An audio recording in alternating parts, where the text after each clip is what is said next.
Fala pessoal, tudo bem?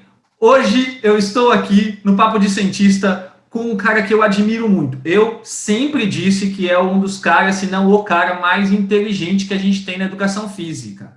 Fabrício Boscolo. É uma honra, um prazer gigante estar falando com esse cara, porque assim, a minha admiração é eterna, professor, palestrante, pesquisador, cara com mais de 200 artigos publicados, é uma felicidade gigante. Então, assim, é um baita de um cara que vocês vão conhecer sobre vida pessoal, vida profissional e como foi a história, como está sendo a história que ele está contando dentro da educação física. É isso mesmo. E, para isso, você precisa se inscrever, curtir e participar do Papo de Cientista que acontece toda segunda-feira. Beleza? Roda a vinheta.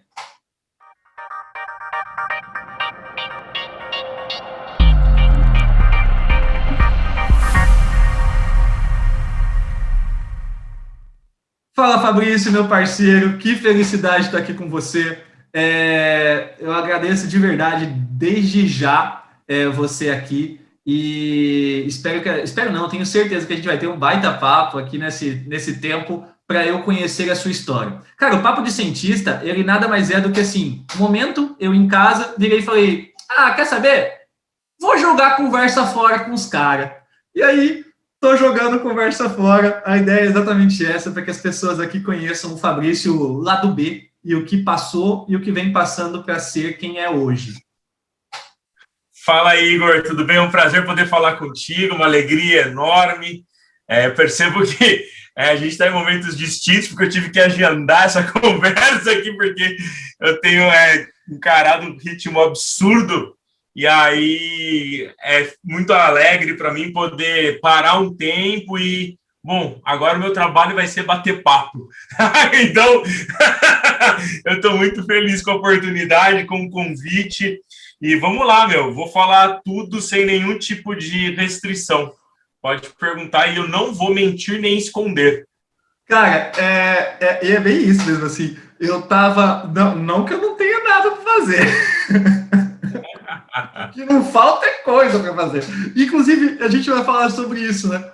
O quanto nós, professores, aprendemos a saber que a gente não vai conseguir dar conta de tudo, mas a gente vai fazendo. A gente vai fazendo. Então, assim, eu gosto de falar isso porque, às vezes, as pessoas falam assim, professor, tem algum dia que você fala, não tenho nada para fazer? Eu falo, não. Todo dia eu tenho alguma coisa para fazer. Agora, tem dia que eu falo, hoje eu não vou fazer nada. Então, é bem diferente.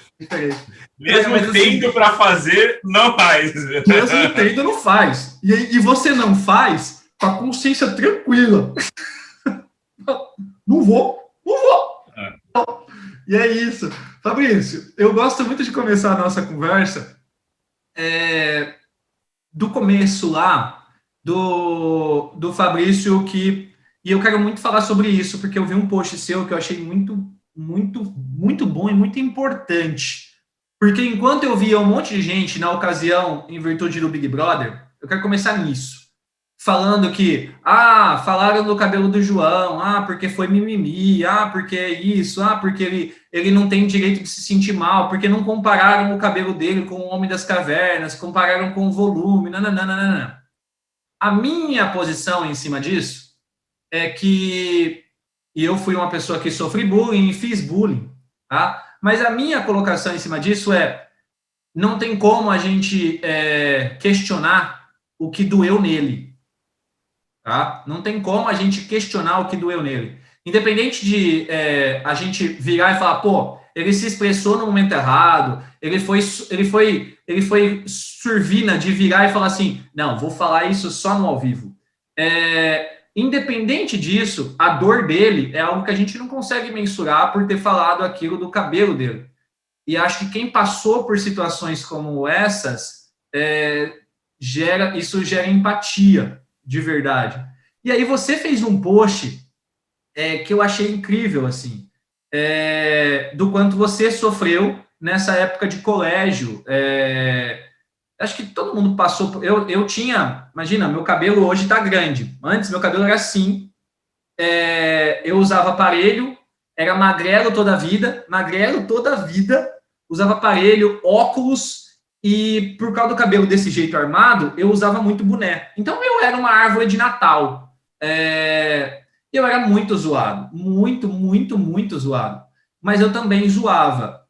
No entanto, a gente tem que entender que pessoas pensam diferentes e elas recebem aquilo de maneira diferente.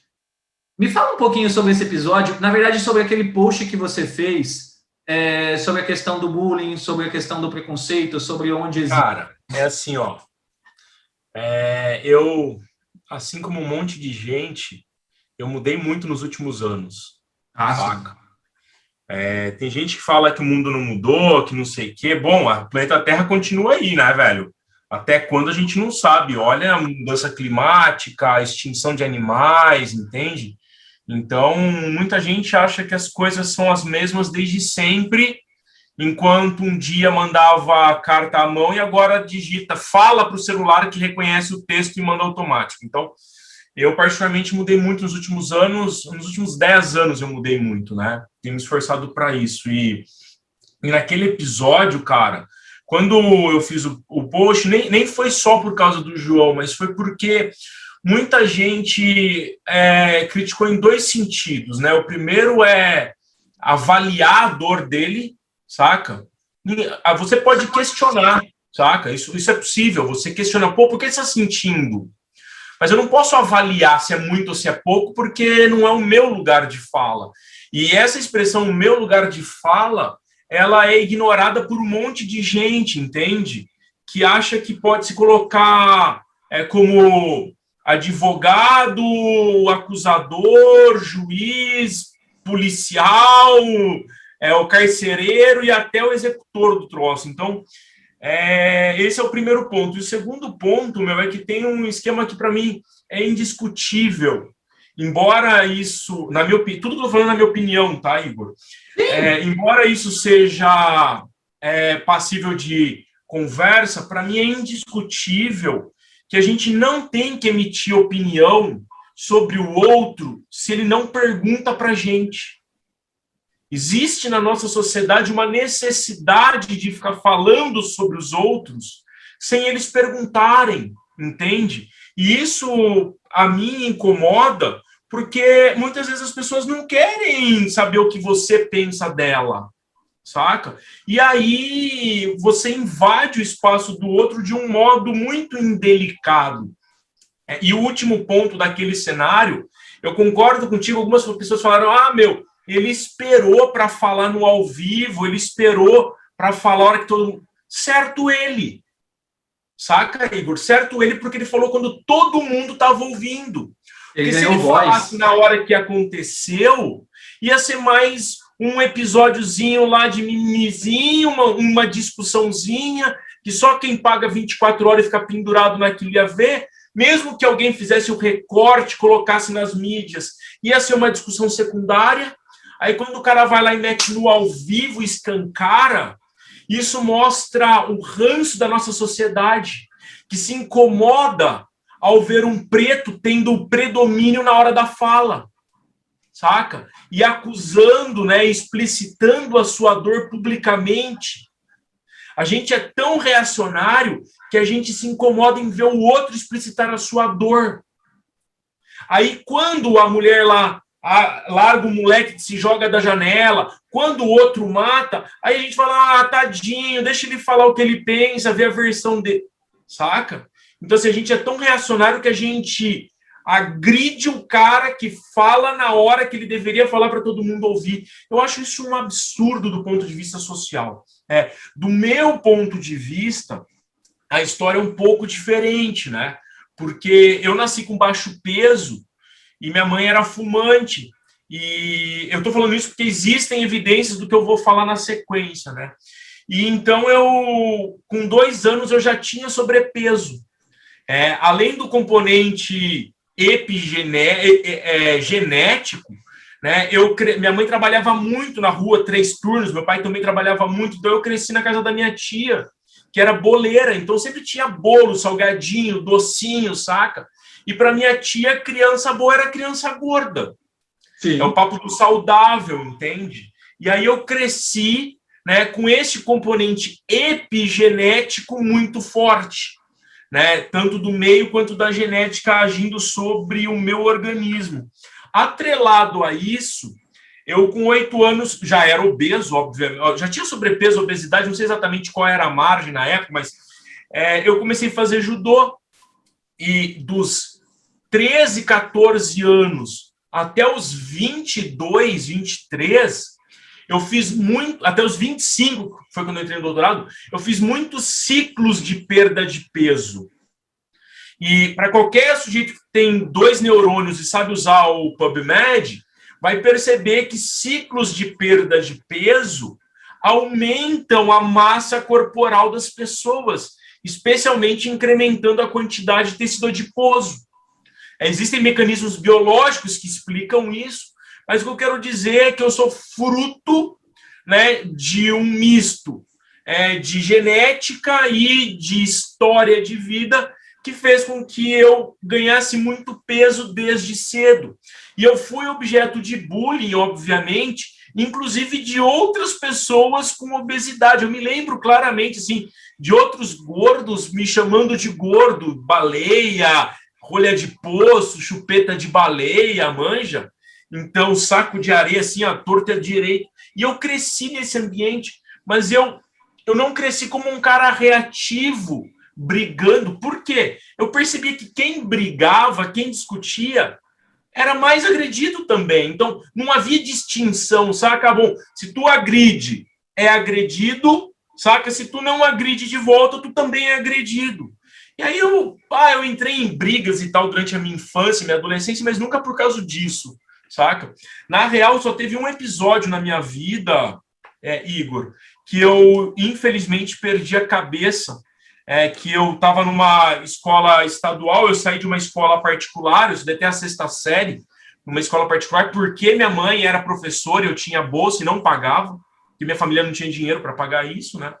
E aí, na 7ª série, eu fui para uma escola estadual e, cara, desde o primeiro dia, eu tinha umas tetas grandes, né? Porque eu era gordo e depois eu até fiz cirurgia gineco para tirar e tal. E aí, todo dia que eu ia para a escola, o cara apertava minha teta. Manja, todo dia que eu ia, o cara da minha sala apertava minha teta. E aí, um dia eu cheguei para ele e falei, eu não vou falar o nome dele, porque vai que um dia ele ouça, né? Falei, cara, assim, ó, se tu amanhã apertar minha teta de novo, eu dou um soco no teu nariz. E nessa altura do campeonato, Igor, eu já tinha falado com professores, com coordenador pedagógico, com inspetor de aluno, com diretor, eu já tinha falado com todo mundo, entende? Em uma semana. Né? E era normal, né? Em uma semana eu já tinha falado com todo mundo, cara, porque me incomodava absurdamente, era uma fragilidade muito grande, entende? Que eu tinha no meu corpo e sentia invadido, saca? Igual você ficar brincando de molinha no cabelo de um preto, saca? É uma agressão, porque ele não te convidou, ele não fez assim, ó, encosta aqui, entende? Quando ele faz isso, ele te libera para tocar no corpo dele. Quando ele não faz isso, ele não tá te liberando, o corpo é dele, não é teu. E aí eu falei isso pro cara, fui embora determinado. Falei, cara, amanhã, se o cara apertar minha teta, eu vou meter um soco na cara dele. E ele era um cara que era alfa ali no grupo, entende? E, bom, fui embora, então no outro dia eu acordei e tal, eu estudava à tarde, né? Fui para a escola, mas assim, ó, eu me enchi de vontade, determinação, saca? Eu tinha 13 anos, 12 para 13 anos. E aí eu entrei na escola e tal, ele não fez nada, eu falei, hoje vai passar. E aí uma hora ele, no intervalo, foi lá e apertou minha teta. Igor, eu não pensei, eu meti um soco no nariz dele, cara. E aí o desfecho disso é que a gente foi para a diretoria, ele continuou na escola e eu fui expulso. Esse foi o desfecho. Aí o que acontece? Eu fui para uma outra escola na rua da frente, saca? Quando eu entrei naquela escola, eu já entrei com o estigma do cara que agrediu o outro. E aí ninguém mexeu comigo, saca? Ninguém fazia piadinha comigo, ninguém me ficava. E aí eu falei, pô, cara, que sacanagem, né? Tem que chegar neste ponto. Mas, enfim, então isso, por muito tempo na minha vida, fez parte do meu cotidiano, saca? E aí eu não me incomodava, eu falava que me incomodava e tal, mas, infelizmente, as pessoas não são sensíveis ao argumento, sabe? Aí tem que chegar nessas situações mais drásticas para conseguir haver mudança de opinião. E aí tu passa a ser o vilão. Sim. Entende? Que é o que acontece com os pretos em geral. O cara é reprimido durante 400 anos, 500 anos, 1.200 anos, saca? 1.600, sei lá quantos anos. E aí, quando tem um levante, cara, aí, ó, irracional, um animal. Peraí, cara.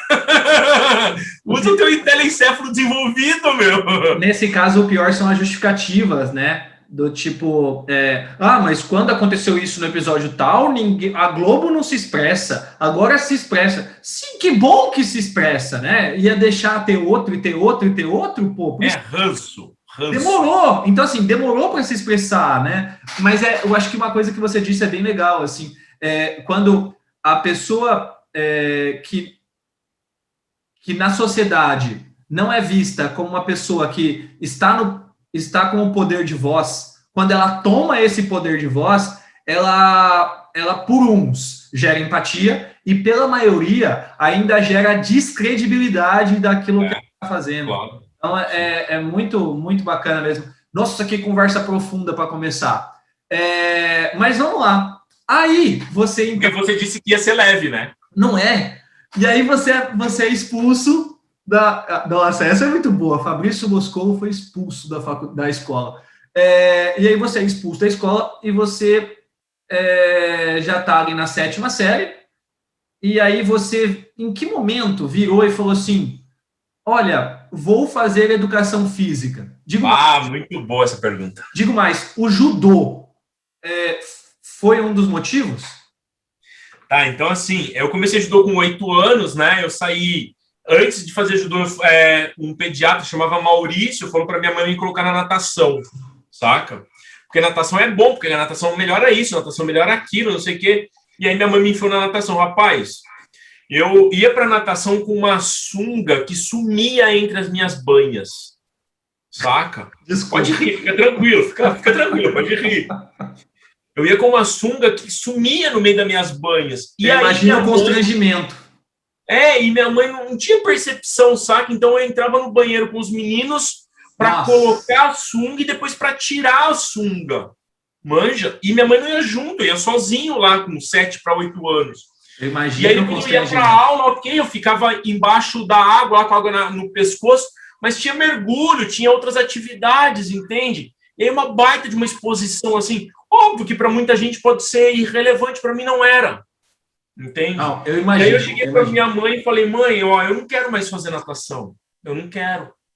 Aí ela falou: tá, mas tem que fazer alguma coisa. E foi quando ela me colocou no judô, saca? Então, eu comecei no judô com 8 anos.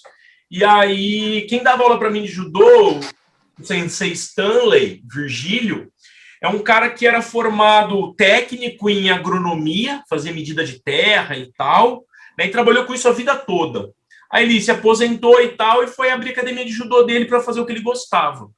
E ele tem 7, 8 livros publicados sobre judô, entende? É um cara que manja muito de ensino do judô. Ele sistematizou aqui no Brasil o processo de ensino do judô. É o que eu ensino depois do que e por que eu faço isso, saca?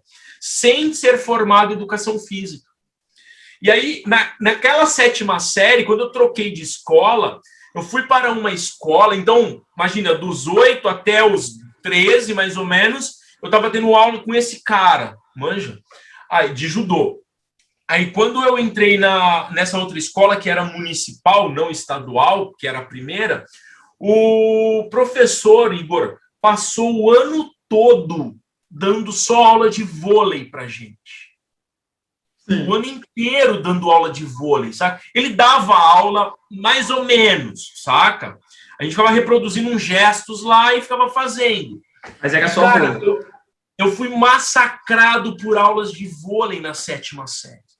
Isso me gerou uma indignação gigante. Eu falei, não é possível, cara, que isso aqui é educação física. Isso gerou assim, um desconforto absurdo. Na 8ª série eu nem tenho lembrança do que era educação física, saca?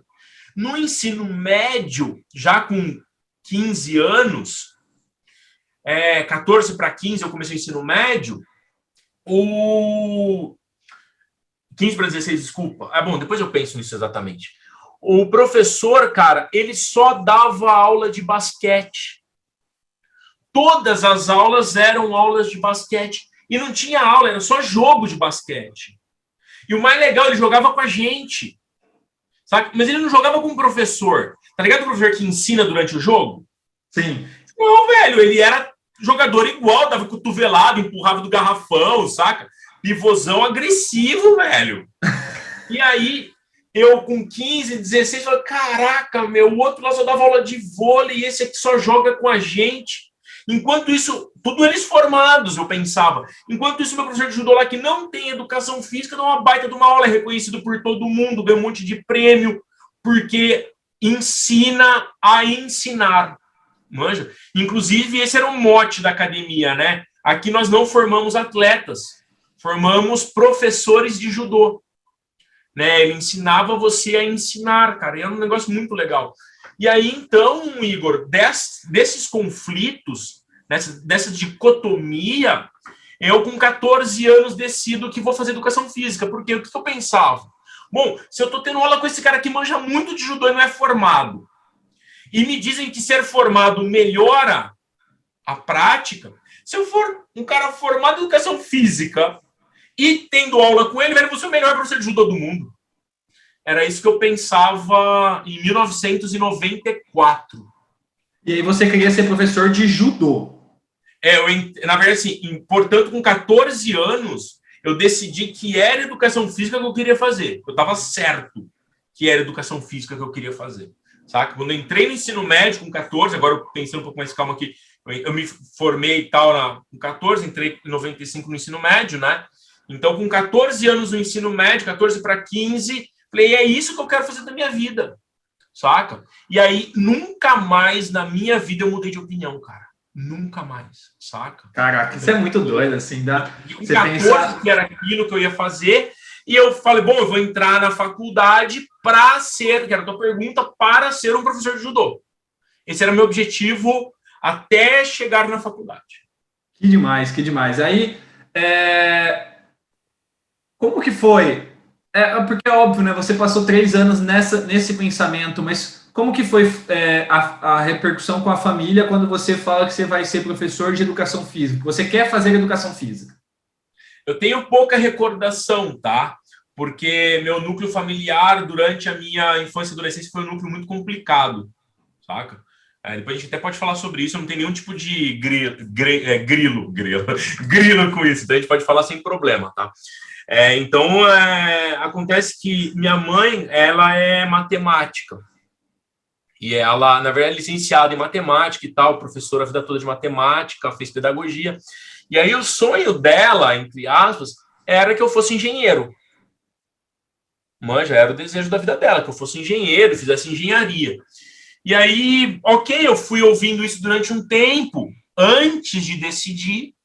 E aí, quando eu decidi que eu queria educação física, eu falei, mãe, eu vou fazer educação física. E aí ela riu, eu lembro assim dela rindo e tal, e desconversando. E aí eu falei, bom, eu disse já que era. Quando eu comprei o manual do vestibulando, o manual do candidato, saca? Eu comprei e tal, enquanto eu fazia cursinho. E aí eu cheguei em casa e falei, mãe, vou preencher o manual do candidato aqui. Aí eu sentei lá, comecei a preencher. Ele falou, tá, que curso você vai fazer? Aí eu falei, 27. Aí ela, 27? Eu falei, 27, bacharelado em educação física. Na verdade, educação física. Que lá não tinha assim, era licenciatura plena, né? Não. Não? Lá é a história mais inteligente que existe no mundo. A gente faz 2 anos de núcleo comum. Ao final do segundo ano, você escolhe se quer ir para o bacharelado ou para a licenciatura. Que massa! E é o que faz sentido de todos os pontos de vista, menos para os meus colegas aqui. E isso já lá atrás, né? Desde 89 assim lá. Caramba, cara. Eu trouxe essa ideia para Pelotas aqui, apresentei ela umas 3 vezes. Cara, eu fui amplamente rechaçado pelos meus colegas, saca? E aí, bom, se tu pegares as novas diretrizes lá do CNE, é exatamente para fazer isso. E aí eu voltei lá, esfreguei na cara dos meus colegas e falei, cara, eu tô dizendo isso faz 10 anos. saca? Bom, então, aí eu cheguei em casa e falei, cara, vou fazer educação física. Meu irmão era mais novo que eu, nem sabia de nada, meu irmão muito menos.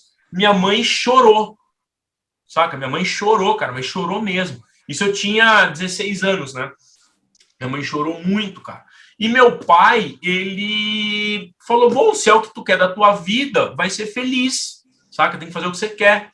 Meu pai não influenciava muito a minha vida, assim, ele trabalhava manhã e tarde, mas ele era alcoólatra, então a gente tinha uma situação um pouco mais complicada, assim, de convívio, né? A gente teve casos de agressão bilateral, e aí, bom, acontece que quando eu escolhi fazer educação física, minha mãe chorou pra caramba. Eu falei, mãe, pensa comigo, ó, eu tô no 3º ano do ensino médio, eu vou pra escola das 7 ao meio-dia, caminhava 40 minutos para chegar na escola, porque não tinha ônibus, saca? Vou para a escola das 7 ao meio-dia. Saio da escola, eu vou direto para o cursinho. No cursinho, eu trabalho assim que eu chego na biblioteca e no intervalo de aula eu também trabalho de novo na biblioteca para ter desconto na mensalidade. Aí eu fico no cursinho até 6 da tarde. Saio direto do cursinho e vou para academia. Dou aula de judô das 7 até as 10 da noite. Para pagar o meu ônibus e o meu cursinho. Tu não acha que eu tenho direito de escolher o curso que eu vou fazer? E aí ela, não, tu tem todo o direito, é uma escolha tua, é porque eu sou professora, e aí eu sei como que é a vida de professora, eu não queria que tu passasse pelos mesmos... Aí ela foi me aliviando, entende? Assim, para eu compreender as percepções dela do Sim. porquê que ela estava incomodada, manja? Nossa. Então, do porquê que ela estava incomodada.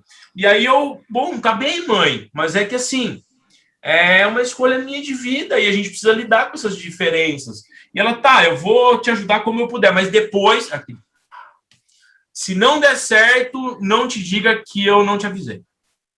Eu falei, tá bom. É o direito dela também me dizer que ela avisou. Sim. Né? Tá tudo bem. E aí, então, foi aí que eu escolhi fazer educação física. Por quê, cara? Quando eu entrei no ensino médio, como a minha mãe, ela é professora, eu entrei no ensino médio, ela chegou para mim e falou, Fabrício, o lance é o seguinte, ó, tu vai passar 3 anos nessa escola, estadual também. Ao final do teu 3º ano, você tem 2 escolhas. Na verdade, você tem 3 escolhas. Sair da escola e trabalhar no McDonald's. Sim. Ok? Tu pode sair da escola e, se quiser fazer faculdade, aí você tem 2 escolhas. Aí ela me explicou o que era faculdade. Manja? Uma escolha você faz uma faculdade que é particular. Então, você vai trabalhar durante todo o dia e à noite você vai para a faculdade. Então, você vai trabalhar durante o dia para pagar a sua faculdade. Saca? À noite. E lá em Campinas, a PUC era tipo R$800, assim, mais ou menos. Manja? Nossa!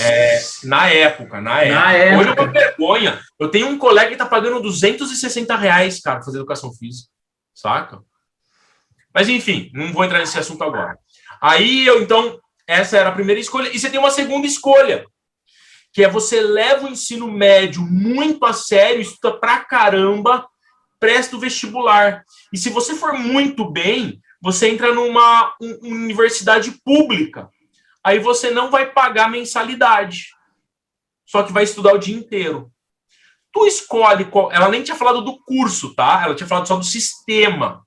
E, cara, eu acreditei naquilo, saca? E aí eu estudava igual um louco no ensino médio, manja? Eu me lembro de várias greves que eu passei no ensino médio público. E, cara, em todas as greves, a recordação, assim, minha mãe me falando, eu passava em casa estudando, saca? Estudando matemática, estudando português, estudando geografia, enfim, coisas que eu estudava as coisas que eu mais gostava ou que eu tinha ajuda, saca? Então, tem situação química, por exemplo, eu não sei nada de química. Mas eu sou quase zero à esquerda em química, física, porque eu não tive aula disso no ensino médio. Os professores viviam de... A galera reclama que hoje é assim, em 97, 96, 95 eu passei por isso, saca? A professora ficava só de licença de física, só de licença de química, manja? Aí eu não tive aula, então eu não tinha nem por onde caminhar. E aí, bom, quando chegou na época do vestibular, eu fui lá e prestei vestibular, cara. Para terminar esse assunto, eu fui o único da escola que fez FUVEST, por exemplo, saca? Eu entrei na escola para fazer FUVEST e a mulher que estava lá de fiscal falou: ué, o que você está fazendo aqui? Eu falei: eu vim fazer a prova e tal, vestibular. Cara, a mulher riu na minha cara, velho. Nossa. Meu, absurdo, absurdo, assim. Aí, quando eu fiz a Unicamp, o vestibular da Unicamp, eu fui para a sala de aula e uma professora nossa perguntou, a Silvia, inclusive encontrei no Facebook essa semana.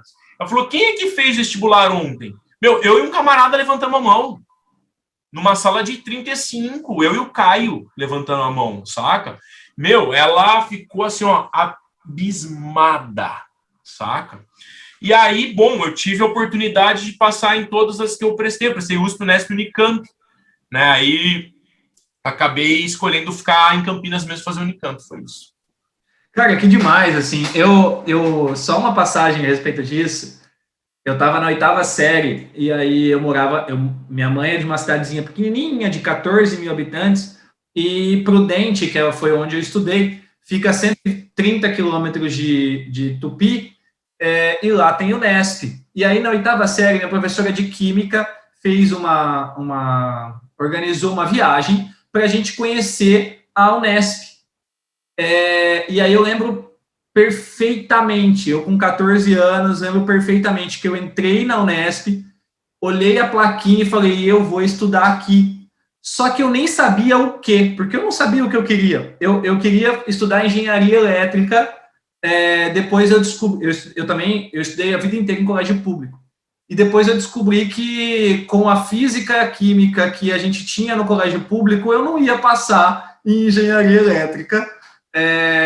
E aí eu tinha feito cursinho e tal, mas mesmo assim eu não sabia nada daquilo que poderia cair e tal.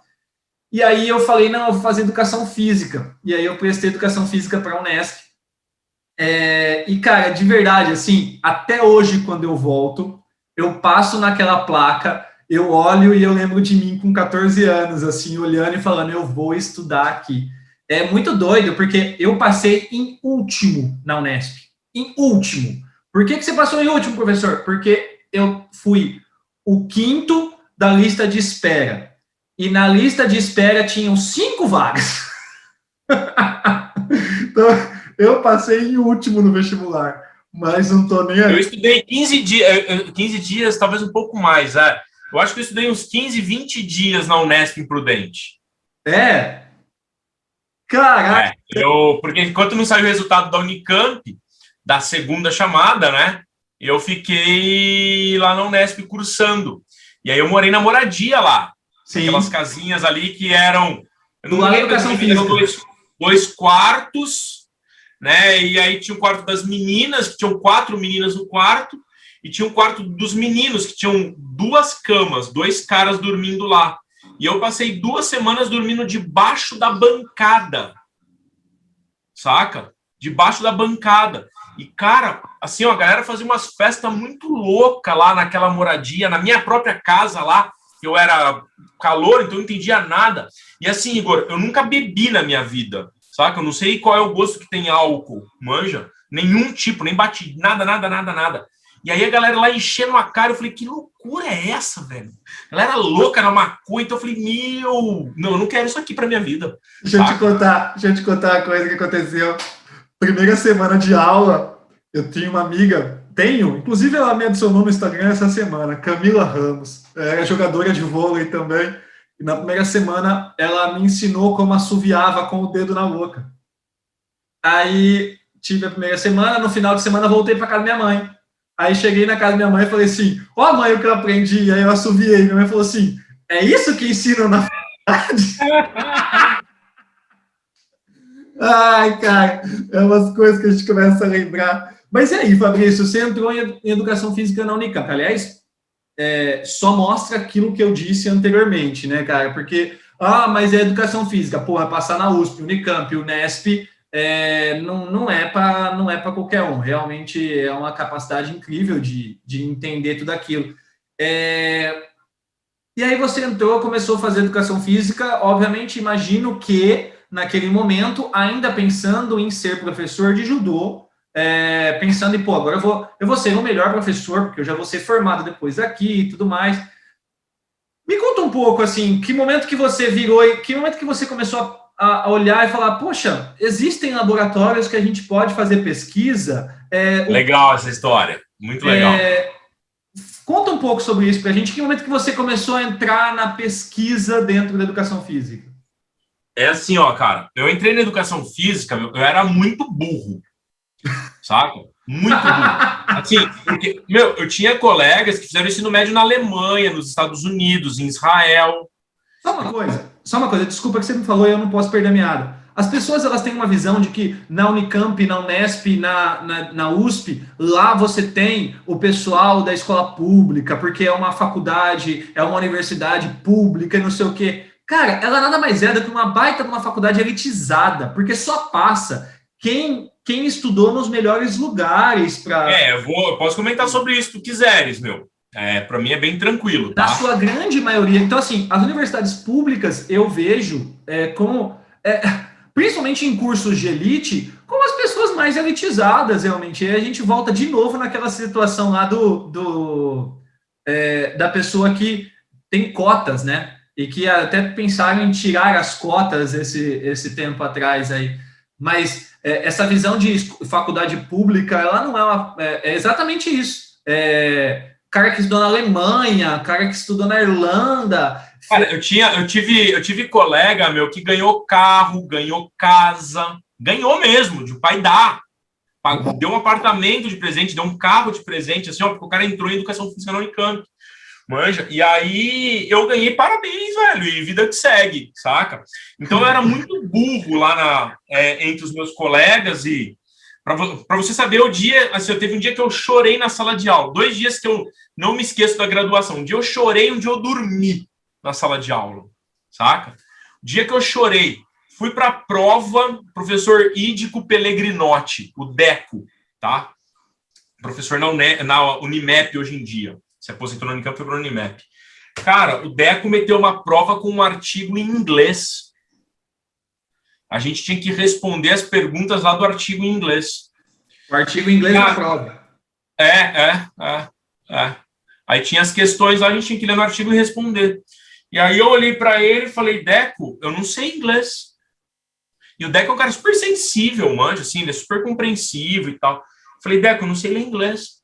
Ele falou, mas vem cá, você fez vestibular? Tinha prova de inglês? Tu não passou? Então vai lá reclamar com a tua professora de inglês, que te deu aula e você não aprendeu. Caraca! E aí, cara, eu chorei na prova, velho. Chorei na prova. Então essa situação foi trágica para mim. E teve uma outra vez, cara, que eu dormi na aula. A única vez na minha vida que eu dormi na aula. Única vez, que eu me lembro, pelo menos, né? Quando eu entrei na faculdade, eu pegava 1 ou 2 ônibus. Eu morava em Campinas e a faculdade era em Campinas, né? Eu pegava 1 ou 2 ônibus, dependendo do qual eu passava lá, para chegar na Unicamp. Se eu pegasse um ônibus, o 583, eu demorava perto de 1h10 para chegar na Unicamp. Então, ou eu pegava o ônibus na hora certa, ou eu ia chegar só na hora do almoço lá. Manja? Então, normalmente eu pegava o ônibus das 6h30, que eu ia chegar lá, tipo, 10 para as 8, 5 para as 8, saca? Então, era o 583. Ou eu ia pegar 2 ônibus e chegava lá a mesma coisa, durava a mesma coisa, só o que eu pegava antes. Bom, acontece que então eu pegava 2 ônibus para ir, 2 ônibus para voltar e tinha que almoçar lá na faculdade. E, mano, eu não tinha grana, velho. Eu não tinha dinheiro, saca? Então, a minha namorada, na época, ela chegou para mim e falou assim, olha, o lance é o seguinte, eu a conheci em dezembro, antes de entrar na faculdade. Nossa, isso deu um rebuliço na minha família, mas enfim, não vou falar porque você não perguntou. E aí eu entrei na faculdade, ela falou, cara, a gente precisa de grana e tal para poder fazer as coisas. E aí ela falou, já sei. O que você acha de começar a trabalhar de segurança? Então eu trabalhava de segurança de quarta a sábado. Nossa, sabe? e tinha faculdade de manhã. Então de quarta a sábado eu trampava das 9 até as 5 da manhã, em casa noturna, saca? Balada. E aí depois eu pegava a faculdade, assim, das 8 e ia até as 6 da tarde. Né? Parei de dar aula de judô na academia e tal, porque segurança ganhava mais dinheiro, não sei o quê. E aí, quarta-feira era um dia pesado na balada, assim, que um monte de dor de cabeça e tal. Bom, tu foi universitário, sabe o que eu tô falando. E aí, então, eu cresci dentro da faculdade. Não tô falando que curtiu, mas sabe o que é. Eu passei minha faculdade 2 anos e meio. Eu curti e eu passei 2 anos e meio na faculdade trabalhando como segurança, saca? Exato. E aí acontece que a aula de treinamento esportivo era na quinta de manhã, 4 créditos, das 8 ao meio-dia direto. O Paulo Roberto de Oliveira, o Paulinho, cara excepcional, assim, admiração gigantesca por ele. E aí, chegou uma quinta-feira que eu fui para aula, ele estava dando aula e eu sentei no fundo e encostei a cabeça na parede. Fazia isso direto. Saca? Nunca usei óculos de sol, porque eu uso grau, então meus óculos de sol não davam para enxergar bosta nenhuma até então. E aí, cara, o Paulinho, eu só acordei quando ele falou assim, aí, fica a noite inteira na balada, aí vem pra aula e dorme. Onde se viu falta de responsabilidade?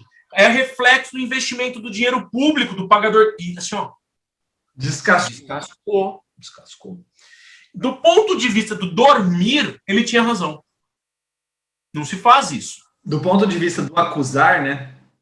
Do dormir, ele tinha razão, saca? Aí, se tu dorme na sala de aula, eu queria te dizer que não é um comportamento adequado. Não te julgo, mas não é adequado, não é apropriado. A sala de aula não foi feita para dormir. E aí, bom, terminou, aí não dormi mais, terminou a aula, eu fui lá na sala dele pedir desculpas, saca? Eu entrei lá e tal, me borrando, né? Bati na porta e tal, falei, professor, preciso falar contigo.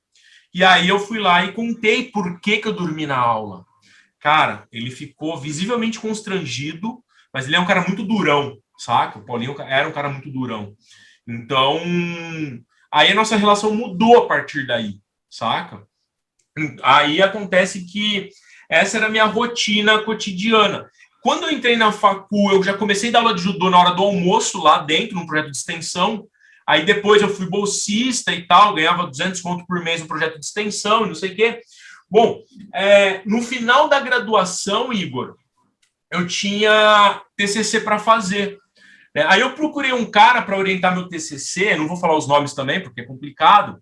E aí eu queria estudar o efeito da prática de judô em alterações posturais.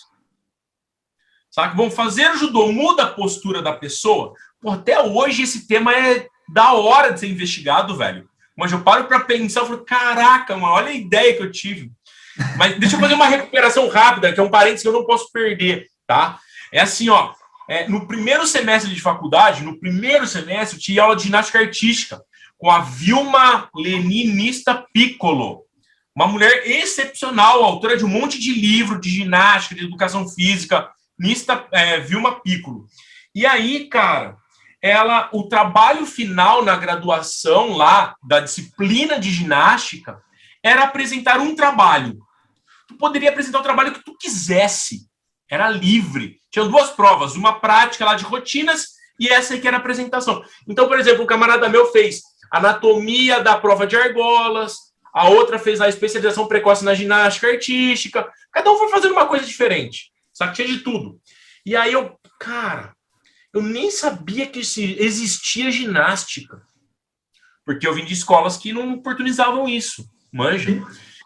E aí eu falei, quer saber? Eu vou avaliar, olha que doideira, velho, 17 anos. Eu vou avaliar o conhecimento de estudantes do ensino fundamental em ginástica, em escola pública e escola particular. Cara, eu desenvolvi o questionário, eu criei o questionário, saca? Imprimi acho que uns 300 questionários, fui em 2 escolas públicas, apliquei o questionário, fui em 2 particulares, Porto Seguro, em Valinhos, aí, altíssimo nível. Apliquei o questionário, saca? Peguei todos os dados, eu tabulei no Excel, sem ninguém me orientar nada, velho. Fui fazendo de cabeça. Não, e sem entender nada de metodologia de pesquisa também. Não tive essa disciplina ainda, velho. Caraca! Não havia. Aí eu tabulei tudo e tal, fiz umas tabelas, uns gráficos lá, tudo colorido, fiz a capa em letra garrafal, tá ligado? Sim! E, pô, imprimi nas transparências e fui apresentar. Cara, não, peraí. Isso é muito de tiozão, mano. Imprimir nas transparências. Não, naquela época só existia isso, bebê. Não tinha data show ainda.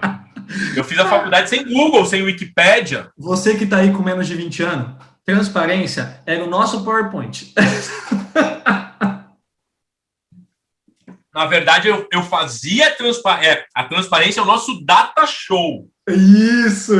A folhinha era... o PowerPoint eu usava já. E aí, o que acontece? Eu fui lá e apresentei. Sabe? Um monte de gente apresentou, aí eu fui lá um dos últimos e apresentei, porque era por ordem de voluntário, eu fui me segurando, me cagando de medo. E aí eu fui lá e apresentei. E a Vilma, cara, a hora que eu terminei a apresentação, ela começou a chorar. Sabe? Ela falou, meu, isso aqui é o que me motiva a estar no ensino superior, formando alunos, que me dá esperança, isso e aquilo, e falou um monte. Bom, fecha esses parênteses, tá? Vou lá pro final da graduação. Começo, no final da graduação, cara, a procurar o professor para fazer o meu TCC, escolho fazer com análise lá da prática do judô na alteração postural, peço orientação para um fisioterapeuta. E aí, eu passo o último ano todo do bacharelado fazendo esse TCC, outras coisas, mas fazendo esse TCC. Toda vez que eu chegava para ele e falava, meu, olha aqui, ó, tem um artigo, tô aqui meu texto. Aí ele lia e tal, e falava, tá ótimo. Aí eu continuava fazendo. Tá ótimo. Continuava fazendo. E eu ia fazendo, manja. Pode seguir, que tá bom. Cara, terminei meu TCC. Manja. Ele falou, tá, agora a gente tem que escolher a banca. Aí bom, beleza, eu quero o Gavião, que é o cara que dá aula de judô, o Júlio Gavião, que dá aula de judô, e eu quero o Aguinaldo Gonçalves, que é o cara que mexe com epidemiologia. Ele falou, tá, Gavião tá ótimo, mas o Aguinaldo não. Porque o Aguinaldo é um cara muito exigente, é um cara muito crítico, é um cara que vai se eu pegar muito no pé e não sei o que. Eu falei, então é esse que eu quero. É esse que eu quero. É o cara que eu quero na minha avaliação. Tu me disse durante um ano que meu trabalho tá ótimo, que tá perfeito, que isso, que aquilo. Eu quero ir lá e quero apresentar para o cara que eu acho que é top também. E aí, bom, ele falou, tá, se tu quer, vai. Manja. E eu fui apresentar o trabalho. Aí eu apresentei lá o trabalho de TCC, não sei o quê. O Gavião chegou para mim, cara, e falou, teu trabalho tá muito legal, tem que mexer em umas coisinhas aqui, mas tá tudo anotado, parabéns, vida que segue. Manja. O Aguinaldo olhou pro relógio e falou, tá, tem algumas considerações. Igor, o cara me arrebentou do título aos apêndices. Que demais. Ele passou umas 2 horas, cara, me arrebentando ponto a ponto, velho. Tudo. E aí, meu, terminou o troço, eu não soltei uma lágrima, velho. Fiquei ali, ó. Saca? Assim, ó, totalmente fragilizado, exposto, mas eu fiquei, porra, forte lá na frente. Aí meus colegas saíram da sala e tal, que era pública essa apresentação, e o Vilar terminou, fez o encerramento, terminou a banca e tal. Eu peguei, agradeci todo mundo, e aí foram saindo, o Aguinaldo subiu para a sala dele, que ficava na frente da sala do Paulinho, daquele outro cara, que uma vez eu fui me desculpar e não sei o quê. E aí eu entrei na sala dele com a lágrima escorrendo, saca? Assim, ó, eu conseguia segurar o choro, mas não segurava a lágrima. Manja? E aí eu subi lá e falei, professor, eu queria te pedir desculpas. Queria te pedir desculpas por você ter tanto trabalho em ler, corrigir e tal, ter te entregue um trabalho tão ruim, porque... Enfim, aí eu comecei a falar umas coisas para ele, e ele falou, Fabrício, não se preocupe, eu sei quem te orientou, eu sei como que foi o processo. E se tu quiseres ajuda para entender o que é ciência, eu te ajudo. Você pode entrar no meu grupo de pesquisa. E aí eu vou te ensinar quais são os caminhos, saca? Esse cara me acolheu no grupo de pesquisa. ele me ajudou a reorganizar as informações desse artigo, desse TCC. Eu apresentei num congresso como resumo e a gente foi premiado como o melhor trabalho do congresso, saca? E aí ele ficou super feliz e tal, eu fiquei muito mais feliz. Então foi assim que eu comecei a entender o que era participar de congresso, saca? Já formado, então. Já formado. Já formado, que doido. Eu não fiz iniciação científica, não fiz nada disso, cara. Pra você ter uma ideia, eu tive aula com o Josimar da Olho, não sei se tu conhece o Joca. Sim. O Josimar da Olho, um dia ele chegou na sala de aula e falou, eu tenho uma bolsa, isso eu estava no terceiro ano, eu tenho uma bolsa de iniciação científica. Aí eu, que é isso? Só que nem sei. Aí uma menina lá foi falar com ele, eu fiquei sem saber o que era. Aí chegou uma outra hora, eu cheguei num professor, cara, que era o Ricardo de Barros, que era o cara da biomecânica, durante a graduação, eu falei, Ricardo, eu queria fazer um ensaio, queria avaliar a qualidade de golpe de iniciante avançado no judô, por análise com câmeras e tal, mexer com biomecânica, né? Ele falou, ensaio? Ensaio é aquilo que as pessoas fazem lá para ir no show da Xuxa? Então, assim, foi fera, saca? Foi um processo complicado. Eu acho isso muito doido, porque eu compacto total, assim, com o que você está falando e me representa muito. Eu conversei com o Leondas, inclusive esse episódio já está no ar aqui no Papo de Cientista, e o Leondas falou que na primeira semana ele já olhou no SIGA lá da UFRN e falou, a gente tem esse professor que pesquisa isso, que tem esse laboratório, e vamos entrar no laboratório desses caras fazer pesquisa. Eu olhei para aquilo e eu olhei com esse olho que eu estou olhando agora, espantado, porque eu não sabia nada disso, eu não sabia que, para mim, laboratório era laboratório de anatomia, que você ia lá, tinha aula e ia embora. E não que existia pesquisa, eu não tinha ideia. Não, eu tinha, saca, Igor? Assim, o Ricardo falava dos estudos, esse cara da biomecânica. A Patrícia Vera falava dos estudos de fisiologia, mas eu não entendia como que era o acesso, como que ia participar, entende? Porque não tinha ninguém que chegou no primeiro dia de aula e falou pra gente qual era a real, entende? Tanto que, por causa dessa minha frustração, eu hoje dou uma disciplina aqui na faculdade que chama Ciência e Educação Física, que é disciplina de primeiro semestre. Cara, eu dou todas as letras, falo, é assim que é grupo de pesquisa, é assim que é iniciação, é assim que é extensão, se você quer seguir o caminho é esse, cara, eu dou todas as letras no primeiro semestre. O cara pode chegar e falar, eu não quis. Sim. Ele não pode falar que ele não sabia. Não sabia. Eu acho que isso é sensacional, assim, porque, inclusive, para passar, tem essa pesquisa, porque eu falo isso, cara, porque eu comecei a pesquisa, porque uma professora falou, pessoal, eu tenho um projeto, não é grupo de pesquisa, tem um projeto que é com idosos, chamado UNAT, que a gente faz atividade física para as idosas com osteoporose. Quem tiver interesse pode participar, qualquer um. Vai lá, assiste a aula, tem uma professora que está... Assiste a aula, tá não sei o quê.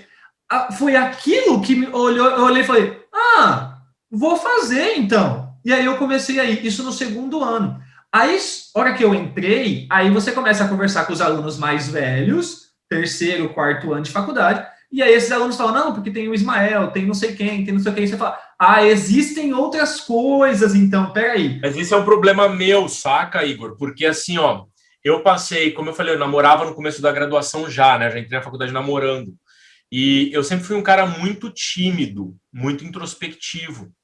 Então, eu tenho certeza, cara, se tu perguntar para as pessoas da minha turma, a gente entrou em 50, né?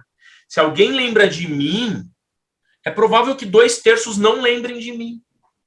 Saca? Você entrava veteranos, assim, pouquíssimos sabem de mim, saca? Pouquíssimos. Eu não me lembro de sentar e ficar conversando, porque eu nem tinha tempo para isso. Porque eu assistia a aula das 8 ao meio-dia, ia pro ginásio da aula de judô, saca? Aí eu assistia a aula das 2 às 6 e ia voando embora para poder ir trampar, saca? Então, eu não tive convívio, saca? E aí isso é muito triste para mim, porque eu não criei laço com meus veteranos, com os meus colegas. Você tem uma ideia, cara? Os meus colegas fizeram uma festa de 10 anos lá de formado e nem me chamaram. Esqueceram de mim, manja. Ou cogitaram, bom, esse cara tá no Rio Grande do Sul e tal, tem que vir para Campinas, pagar avião e não sei o quê, vai ser uma baita trabalho, não vou nem chamar ele. Não chamaram, velho. Pessoal, tivemos um probleminha aqui na internet e aí ó, o Fabrício vai voltar a falar da questão do dia que esqueceram dele, dos 10 anos formado. Mas eu vejo isso mesmo, acho que essa questão de ter, né, a gente tem alunos dentro da sala, cara, eu já contei isso, eu tive uma aluna, tinha uma amiga de sala, que era aquela menina que você não via, e aí de repente foi chamar os laureados, e ela foi laureada. Eu olhei e falei, não. Isso.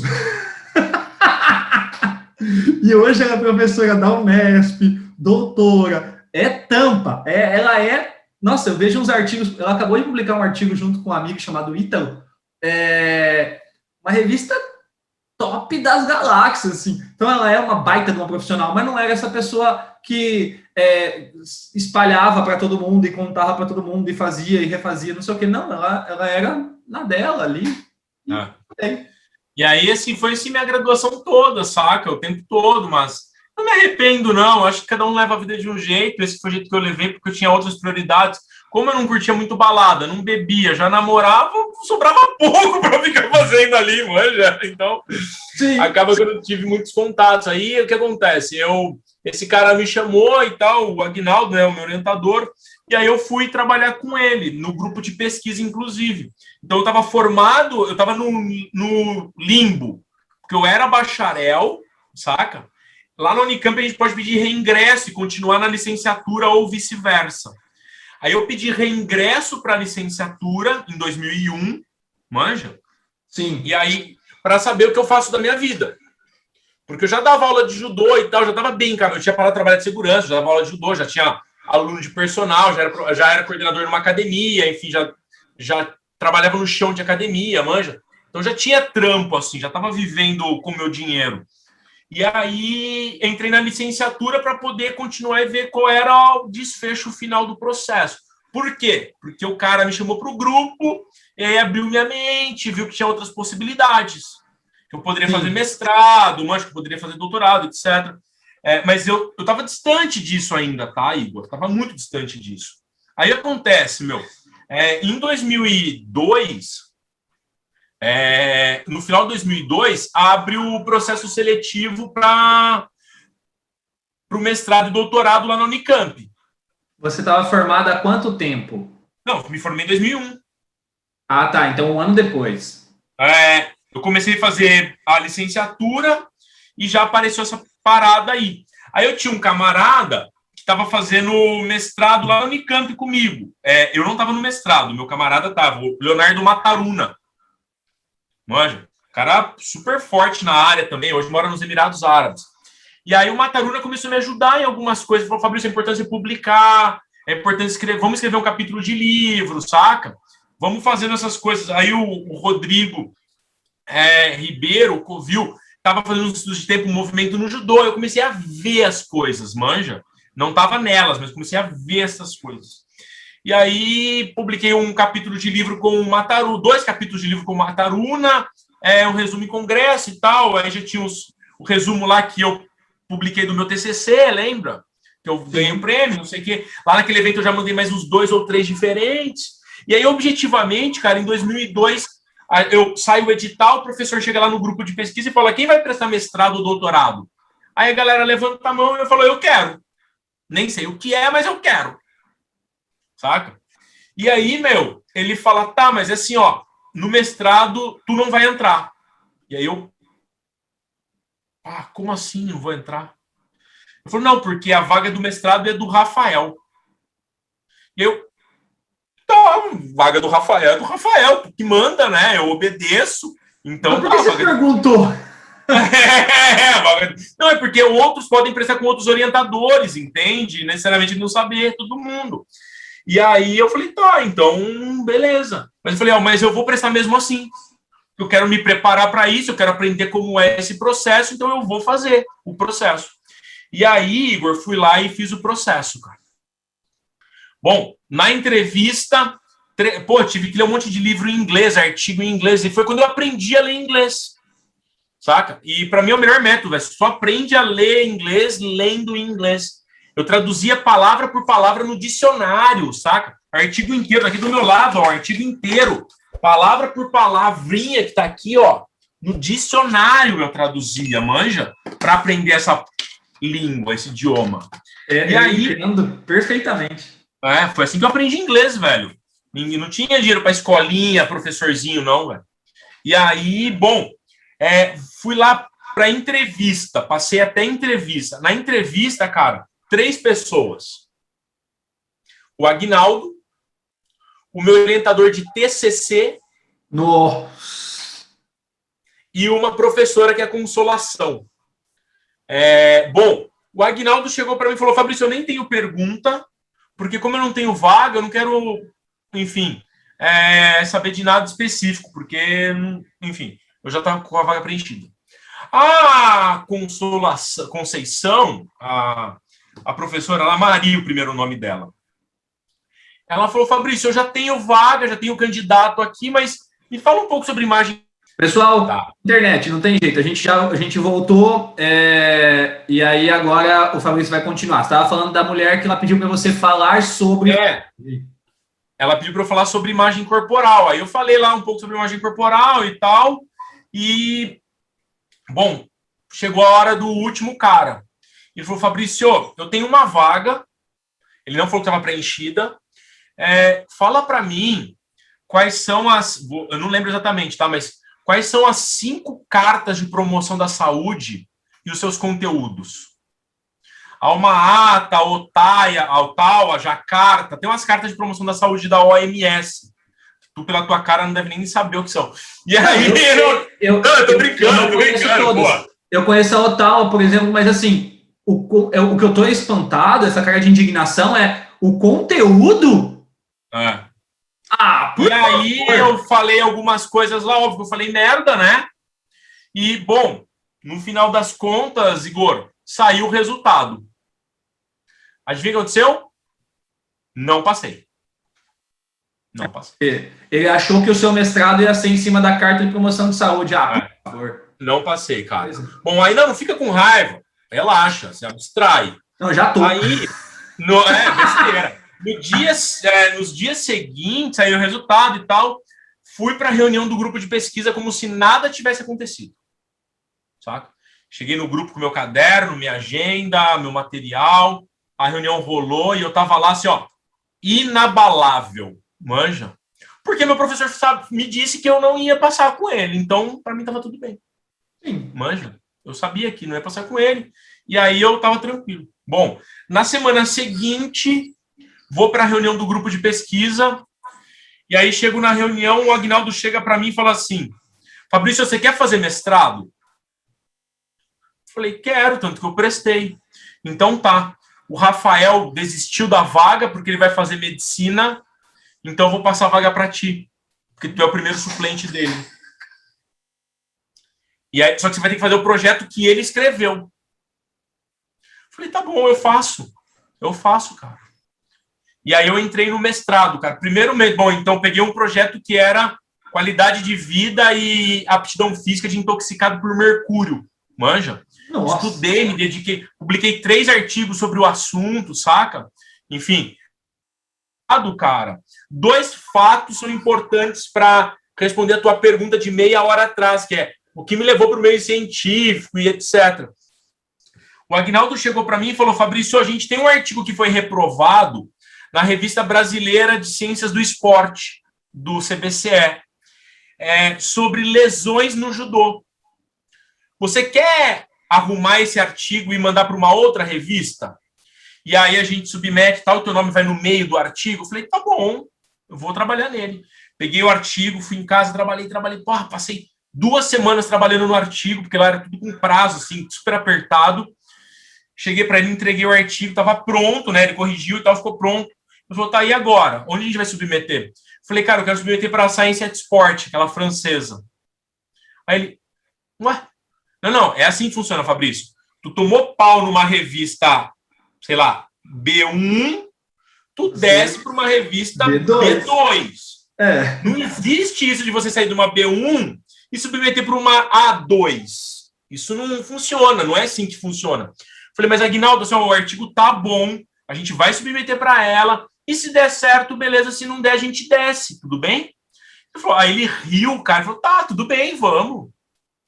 E, cara, submeti o artigo, velho, e foi aprovado de primeira. Importante destacar que isso é difícil pra caramba. De primeira, nenhum comentário, nada, velho. Assim, ó, vaselina. E aí o Aguinaldo chegou na reunião do grupo e falou, olha, aconteceu uma coisa aqui que nunca aconteceu na nossa vida. E aí ele relatou essa história, saca? E aí, em particular, ele falou, Fabrício, tu leva jeito pra coisa. Falei, pô, obrigado pelo elogio, porque ele não quer que ele elogiava, manja.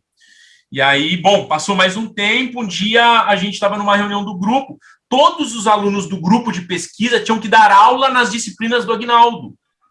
E não interessa se tu tinha aula no horário, se tu não tinha aula no horário. Tá aí, Igor? Não interessa, saca? Vou prestar atenção. Você tinha que cancelar a sua disciplina para fazer a disciplina dele. E o problema é teu, manja. E aí, cara, um dia chegou lá e ele pediu para dar uma aula na disciplina dele.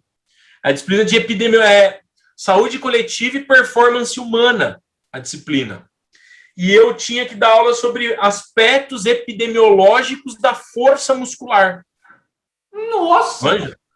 E aí, cara, bom, sentei, trabalhei. Eu já tinha escrito um capítulo, é que o livro não tá aqui, mas eu já tinha escrito um capítulo sobre aspectos epidemiológicos da velocidade. Pô, cara, você tem como filha da mãe para aquilo. Bom, enfim, fui lá dar aula de aspectos epidemiológicos da força. Cara, cheguei na sala, assim, ó, usei transparência, escrevi na lousa, mostrei vídeo no videocassete lá com a TV, terminei a aula, cara.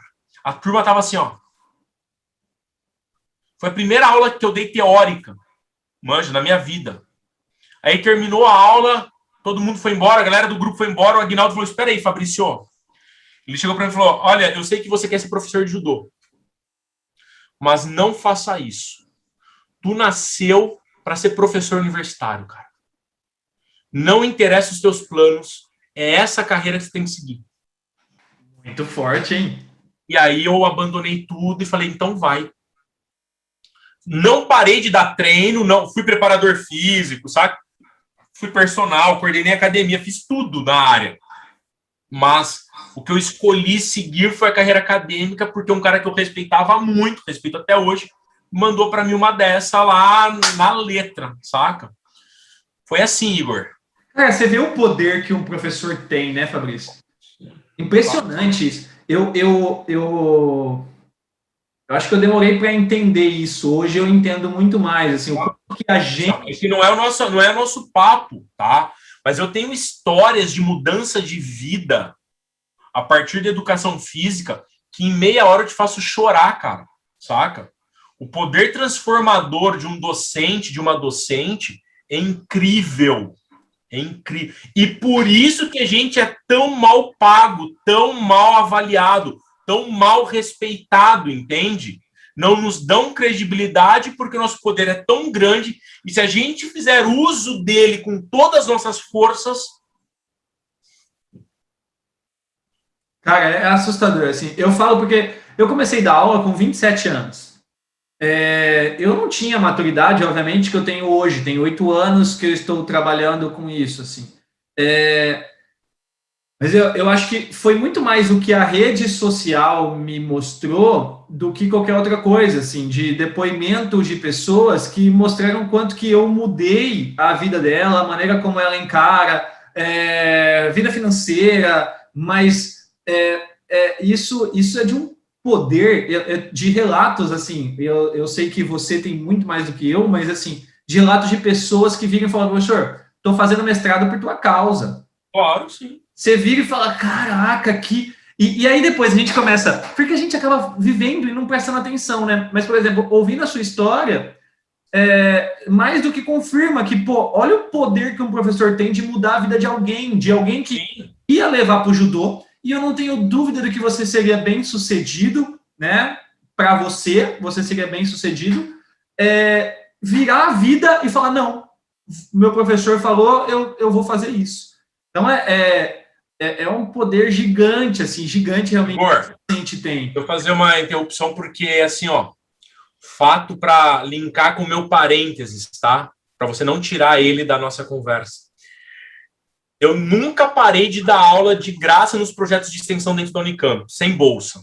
Eu entrei no mestrado, continuei dando aula no projeto sem bolsa, sem ajuda, sem nada, saca? Um dia, eu estava dando aula lá no projeto, cansado, acabado, estressado, etc., com a carga. A professora de ginástica rítmica, Elizabeth Paloliello, passou lá, ficou olhando e falou, aproximou de mim e falou, tu dá aula de luta? Eu tava com o judogi dando aula de judô. Falei, ela falou, isso aí é luta? Assim, cara. Falei, é judô, dou aula disso já faz uns anos e tal, já era faixa preta na época. Tá, tu faz mestrado?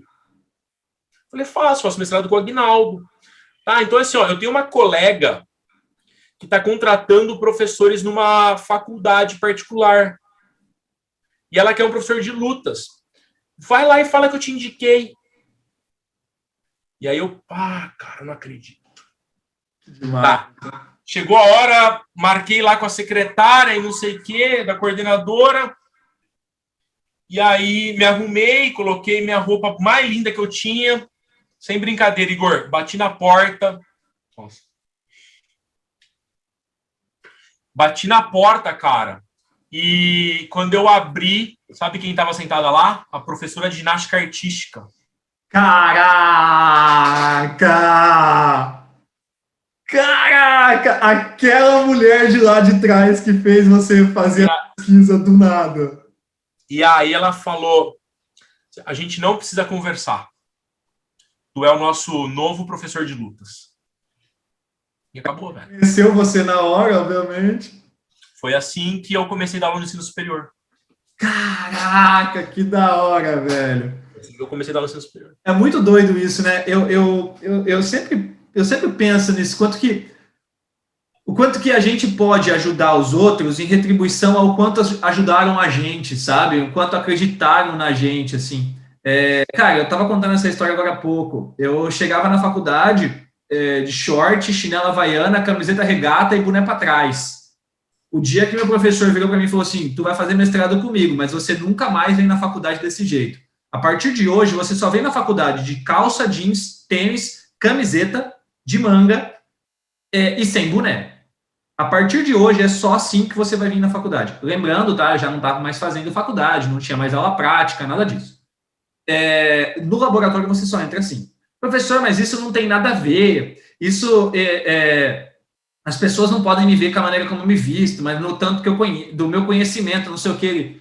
Isso aí é conversa que vou dormir. No meu laboratório, você só vai entrar assim. O laboratório é dele, né, meu? Exato, exato. Isso, saca? Exato. E assim, cara, eu não acho que você tem que ter calça jeans e tem que ter camisa polo. Não acho, não é isso que eu acho. O que eu acho é que a sua postura passa pela sua vestimenta.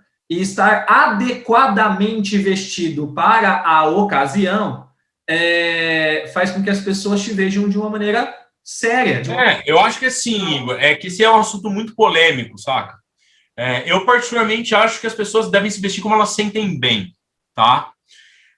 Só que elas não podem reclamar das inferências dos outros, muitas vezes erradas, inclusive. São erradas, saca? Mas ela tem que entender que o outro não está no mesmo nível dela de consciência. Eu vou dar um exemplo prático. Agora, semana passada lá, um comediante apareceu com a mulher grávida lá na foto no elevador, e a mulher estava de vestido com os farol aceso, saca? Sem sutiã, com farol aceso. E aí eu olhei e falei, tá sem sutiã e vida que segue. Um monte de comentário depreciativo, saca? Assim, foi a escolha dela ficar daquele jeito, então ela tem que saber lidar com aquilo, porque a sociedade não está preparada para aquilo, entende? Talvez seja o momento de gerar consciência para as pessoas olharem, não, é normal. Por que eu posso aparecer com meus bicos duros, entende? É uma crítica minha frequente ao Facebook, ao Instagram. Se eu quiser ensinar exame de mama, eu não posso fazer na minha mulher. Mas eu posso fazer em mim mesmo. Por quê? Não, eu entendo, mas assim, o que eu falo é com relação a exatamente o que você disse.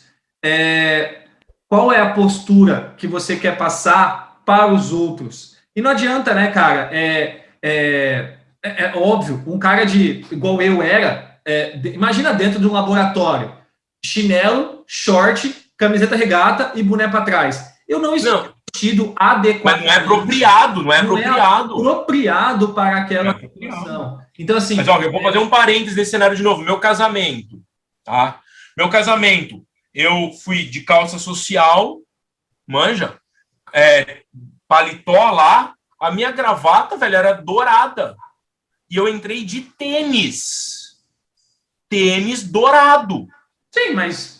O casamento é meu. É isso que eu quero que você entendeu? Eu faço as regras, sim, saca? Agora, se eu vou me sujeitar ao laboratório do meu orientador, bom, lá eu preciso estar de calça, porque tem substância química, eu preciso estar de tênis, porque pode cair um bisturi em cima do meu pé, entende? Eu não posso ficar de regata, porque o sovaco lá vai pingar e vai sujar a reação química, eu não, sabe? Então eu tenho que me apropriadamente vestir. No seu casamento, você estar de tênis e gravata dourada é uma coisa. Agora, você não entraria no seu casamento de sunga, de camiseta regata. Porque, entenda que assim, aí não dá.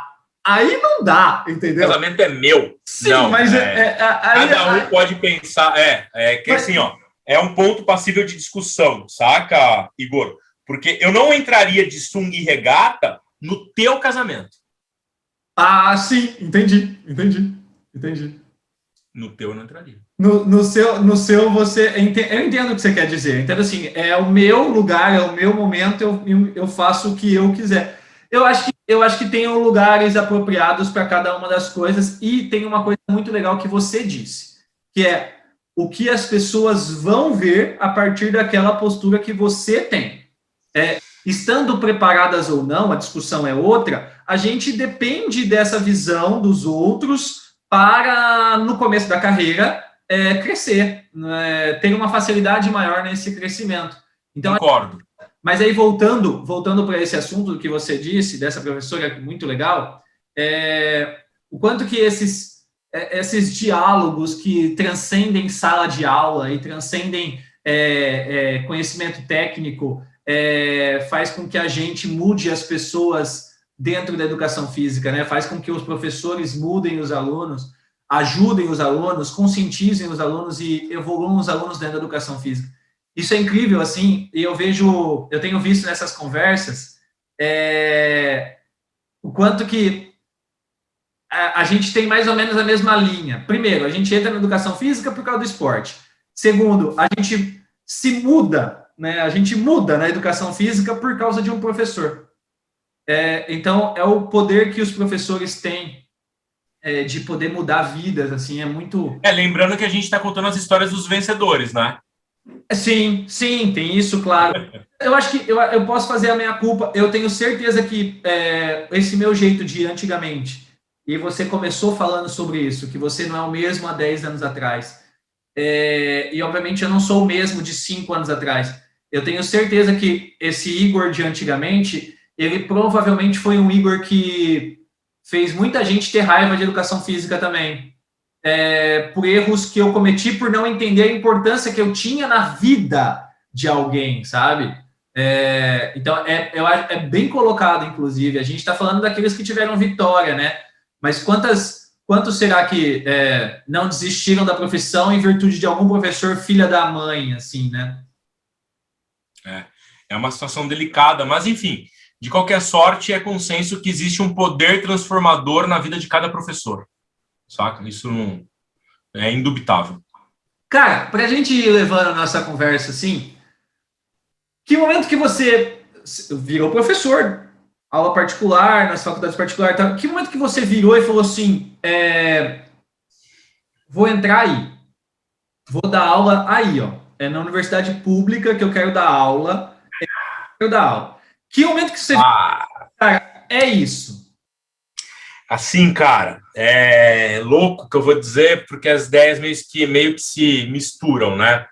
No começo da faculdade, no primeiro semestre, eu tive aula com um cara que chamava Wagner Vem Moreira. Ele dava aula de aspectos fenomenológicos da educação física, tá? E aí enfim, basicamente a gente estudava fenomenologia, que é uma corrente de pesquisa, de conhecimento na educação física, mais próximo das ciências humanas, mais qualitativa e tal. E aí, numa das aulas, ele chegou e falou, a gente vai fazer uma atividade agora, você se retira todos os seus preconceitos.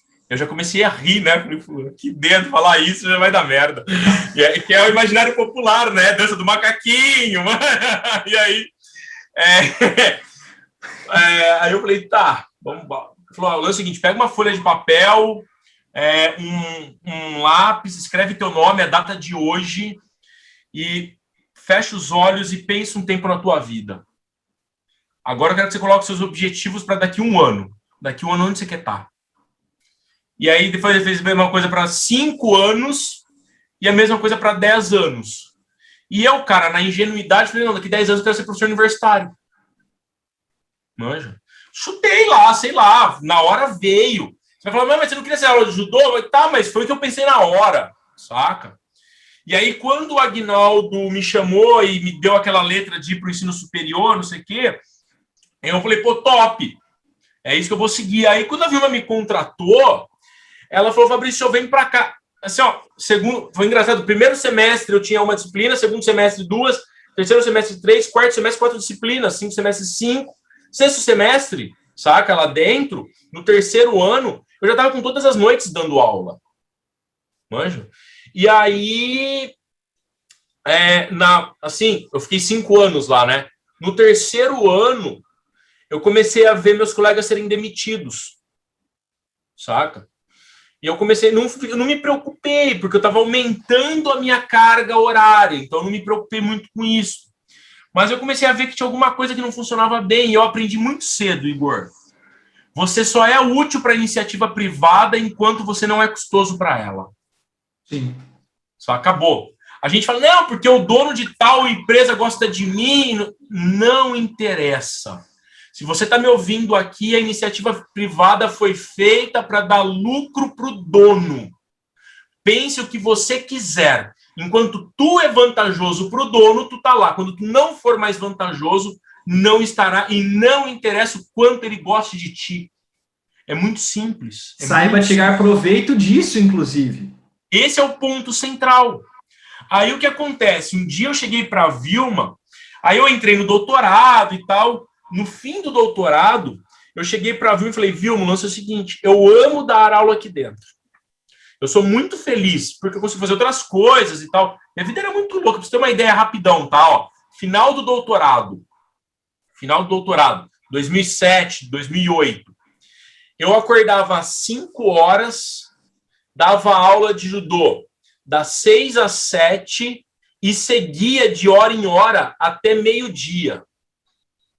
Meio-dia eu parava, almoçava e ia para a Unicamp. Assistia a aula até 4 horas, que era uma disciplina só que eu fazia. Saía da Unicamp 4h30, mais ou menos, 5 horas eu ia para a companhia atlética.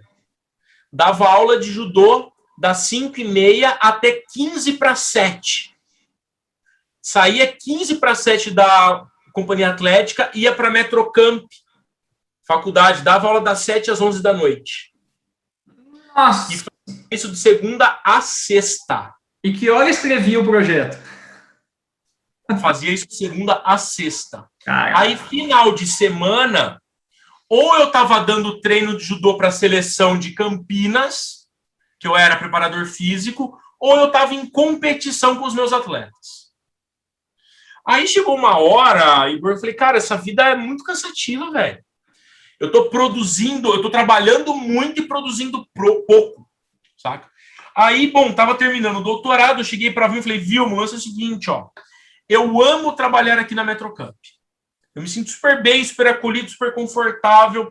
Eu estou prestes a terminar o doutorado. Eu quero continuar aqui. Porque eu tenho minha tia para cuidar, meus pais, etc. Eu quero continuar aqui. Mas eu quero ser 40 horas. Quero ser 40 horas dando 20 de aula e 20 de outras coisas. Pesquisa ou extensão, não interessa. Mas eu quero ser 40 horas. Ele falou, tá, eu vou ver se eu consigo e tal. A gente tenta isso, né? Porque tinha lá 2 professores que eram 40 horas. Eu não estava inventando moda, saca? Aí havia uma... Aí, bom, em 2 semanas, ela chegou para mim e falou, Fabrício, não foi aprovado o seu pedido. Falei, então, Vilma, vou fazer o seguinte, ó, eu vou seguir dando aula aqui, mas saiba que assim que aparecer oportunidades, eu prestarei concursos e vou para uma pública. Porque lá eu posso fazer pesquisa, posso, enfim, ter outros caminhos a seguir. Então, eu sempre deixei tudo muito claro para vir, saca? Porque a gente tinha uma relação muito próxima. E aí, no mestrado, eu já tinha prestado um concurso na UEL. O Fábio Nakamura foi banca do meu concurso. Fiz o concurso de biomecânica. Passei em primeiro lugar, mas não assumi. Né? Porque o cara queria me pagar R$ 400, velho. Falei, não, não substituto, vou. né? No meio do meu mestrado, sinto muito, não vou. Vou ficar com a minha bolsa aqui, porque esse é um ponto que eu não falei. Cara, quando eu entrei no mestrado, eu fui o único bolsista de 50 ingressantes. Na época que bolsa era 100% performance. 0 socioeconômico. E aí, cara, eu falei, olha aqui, ó, um pobre levando bolsa, velho. Saca?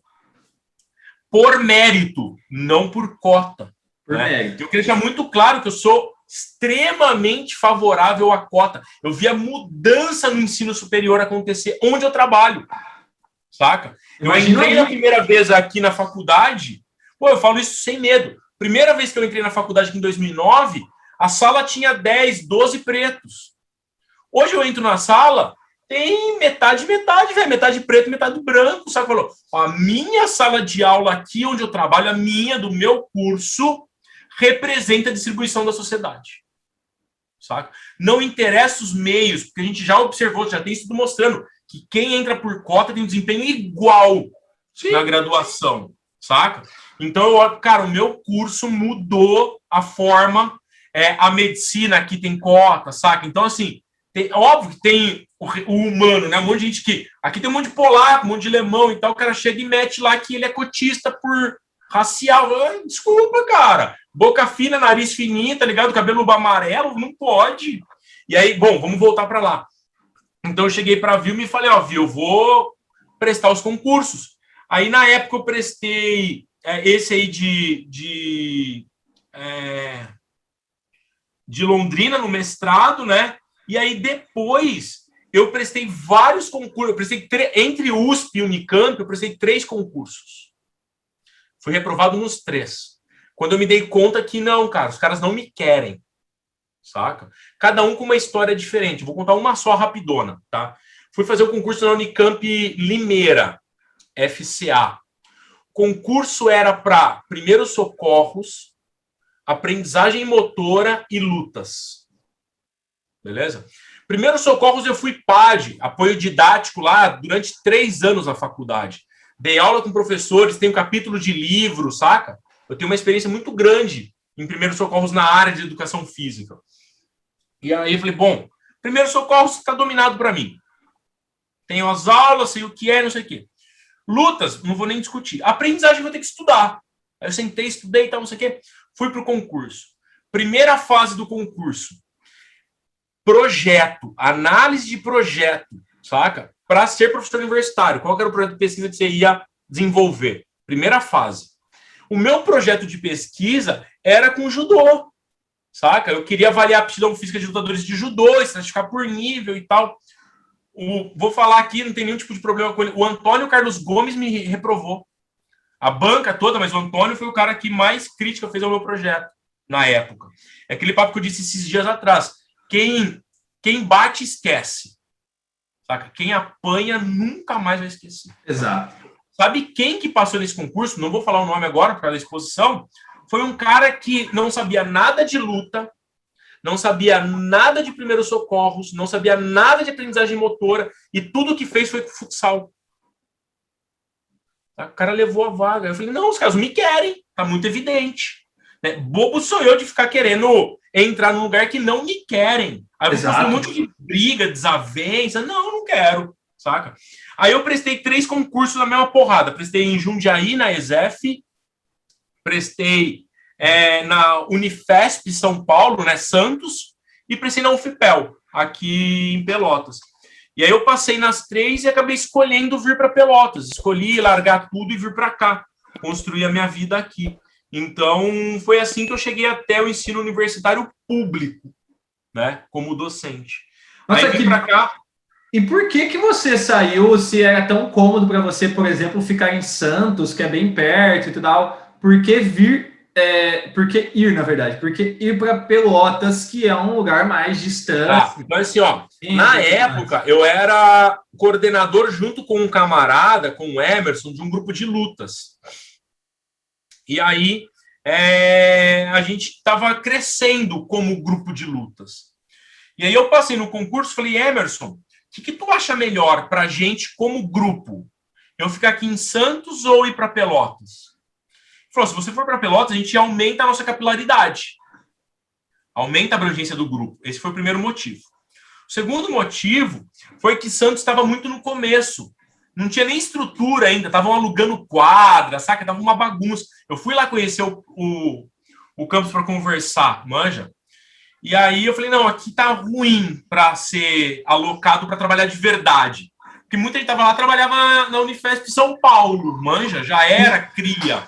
Eu falei, não é meu caso, vai dar ruim para mim, manja. E aí o terceiro motivo é que eu cresci, cara, nessa última fase, ajudando muito meus familiares. Isso tomava muito tempo da minha vida. Eu falei, quer saber, eu preciso viver a minha vida. Você vai ficar um pouco longe. Eu falei, vamos embora. Eu peguei minha mulher e a gente veio embora, saca? Tanto que eu não conheço ninguém aqui, nem nada. Até hoje, assim, a gente não tem relação com as pessoas da cidade. Mas, de qualquer sorte, foi por esses 3 motivos principais que eu acabei escolhendo vir para cá, saca? Uma colaboração de um colega, a exclusão lá do campus e o afastamento da vida familiar. Curiosamente, com 6 meses aqui, a gente brigou e se separou, eu e o meu colega, e não trabalhei mais com ele no grupo de pesquisa. Então, e aí o número 4 é que você gosta do frio, eu tô ligado, e aí é frio. Aqui é frio só de junho a setembro, velho. Quando é frio, né? Quando é calor, 40 graus, 41. Calor é calor de verdade também. Aqui aí tu lembra lá de Prudente, né? Nesse calor de verdade. Aqui é úmido, né? Diferente de lá que é úmido. Lá é seco, Prudente é quente. Jesus, eu amo aquele lugar, mas é um lugar quente, tá maluco? Eu não amo, não. Não, eu gosto muito.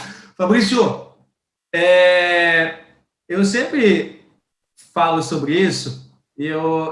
Você já fez esse exercício uma vez na vida. Eu quero fazer esse exercício com você de novo. Talvez você tenha esse exercício para, sei lá, 2023, 2025, não sei. Mas eu quero fazer o exercício com você de 2031, cara. Quem vai ser o Fabrício em 2031? Onde você quer estar? Na verdade, assim, não é nem onde você quer estar. Em que patamar você quer estar? O patamar de... você é um cara que viaja sempre, você é professor da Valorize junto comigo. Então, assim, a gente conversou a última vez que você estava aqui em Vitória, que a gente saiu para jantar. Você falou da questão de... você pega horas de ônibus até Porto Alegre para depois pegar o voo, e aí sair de Porto Alegre para São Paulo, para de São Paulo se locomover para outro lugar e tudo. Então, assim, é sempre muito mais trabalhoso essa questão das viagens. Daqui 10 anos, tu quer estar mais tranquilo, tu quer estar continuando viajando, quer ter um negócio, quer abrir uma academia, quer fazer sua filha se tornar uma professora de judô para você ter um negócio e ela tocar. Qual é o seu projeto Igor, de 10 anos daqui? Eu durante toda a minha vida, cara, até, falando isso parece que eu sou velho, né? Eu tenho 40 anos e eu fiz muitos projetos, saca? E hoje eu tô numa situação que é muito privilegiada. Eu tenho um carro que eu quis ter na minha vida, manja, eu tenho um carro que eu escolhi ter. Eu construí uma casa do jeito que eu quero, do modo como eu quero. Parece piada, mas assim, meu banheiro tem mictório, saca? Eu faço xixi em pé no banheiro, velho. Então, assim, para dizer que hoje eu tenho uma situação extremamente confortável do ponto de vista de bens materiais, saca? Vivo com a minha esposa, com a minha filha, pessoas que eu amo, estou super bem, a gente não briga, não discute, não tem desavença, saca? a gente vive assim, um relacionamento familiar muito harmonioso. Claro que tem alguns conflitos e tal, porque é uma criança, né? A Helena tem 8 anos, então gera alguns conflitos. Mas é um desenvolvimento muito harmonioso. Do ponto de vista da ciência, né? É complicado o que eu vou dizer, mas assim, ó, eu já acho que eu dei minhas principais contribuições, saca? Para a área de luta, se as pessoas... Hoje eu sou percentil 99,5. Cada 1.000 pessoas, eu estou entre as melhores 5 pessoas no mundo, saca? Eu já dei minha contribuição, cara. As coisas que eu queria contribuir, eu já contribuí, saca? Hoje o que eu faço por hobby a mais. Na área do exercício físico, da prescrição para não lutadores, cara, a área que eu me propus a estudar, eu já estudei e também produzi o que eu queria, saca? Eu tenho um livro que é referência nacional na área. Então, com muita tranquilidade, Igor, eu posso dizer que eu estou realizado, saca? Hoje eu sou um cara realizado. Parece uma idiotice que eu vou falar, mas se eu morrer amanhã, eu estou feliz. Eu cumpri tudo que eu queria cumprir, saca? Então, eu escolhi hoje não ter mais objetivos a conquistar. Tá? Então, hoje, né, sei lá que dia que é, hoje é dia 20, eu não tenho objetivo a conquistar, saca? Porque eu quero passar por uma fase assim, e essa fase é rara, tem 1 ano, talvez 1 ano e pouco. Eu quero fazer cada nessa fase um dia de cada vez, manja? Para que daqui a pouco, a minha ideia é, agora no final desse ano, eu sente, porque não dá para planejar nada hoje. Esse negócio de pandemia, então eu não quero ficar planejando para não me frustrar, entende? Eu sou um cara que estou trabalhando dentro de casa, estou treinando dentro de casa, eu uso máscara quando eu saio, eu acredito que existe pandemia, a terra é redonda, saca? O Bolsonaro é bandido, e então eu estou vivendo a minha vida do jeito que eu consigo até a situação melhorar. Quando a situação melhorar, aí eu vou planejar os próximos passos, entende? O que eu tenho de sonho, tá? Isso eu posso te falar porque está no imaginário ainda. Eu tenho de sonho de poder viajar para fora com uma frequência alta, saca? Cada 2, 3 meses, passar uma semana fora. Eu tenho muita vontade disso. E eu tenho muita vontade de poder acompanhar minha filha até onde ela quiser que eu a acompanhe. Manja? Então, essas são minhas 2 grandes vontades. O resto, cara, o que vier na minha vida hoje é lucro. Cara, que legal. Assim, você começou a falar sobre isso, e aí eu parei e falei, não, peraí, eu preciso voltar a uma pergunta, porque eu não posso sair daqui sem te perguntar sobre isso. Eu não te conheci em virtude do judô. Eu te conheci em virtude da sua área voltada para a saúde, onde você e aí eu digo isso com a maior tranquilidade do mundo, o maior nome que a gente tem no Brasil quando se fala em treinamento intervalado de alta intensidade. Quando surgiu, nossa, eu precisava fazer essa pergunta. Quando surgiu o HIIT na sua vida? E quando você virou e falou assim, pô, tá aqui uma coisa que eu, de fato, preciso estudar. E aí, eu não, em momento algum, eu vou falar que você pensou, porque eu acho que ninguém pensa isso, nossa, eu vou estudar isso porque é isso que vai me dar dinheiro. Tá? Não é isso. A questão é exatamente essa. Quando você parou e falou assim, pô, tá aqui, algo que, olha esse oceano que ninguém navega, pois vou navegar. Me conta um pouco da sua história com o treinamento. Cara, é uma baita de uma história essa. Eu vou falar ela mais rápido por causa do teu tempo e tal. Mas é assim, ó. Eu dava aula de judô enquanto aluno de graduação, lá no projeto de extensão da universidade, além da academia e tal. A gente treinava pra caramba. Eu treinei muito. Fui um péssimo competidor, mas treinei muito, me esforcei muito, sabe? Machuquei muito cedo e tal, isso atrapalhou minha carreira, mas que bom que aconteceu isso. Aí, a gente ia para muitas competições e treinava pra caramba, físico pra caramba, técnico pra caramba.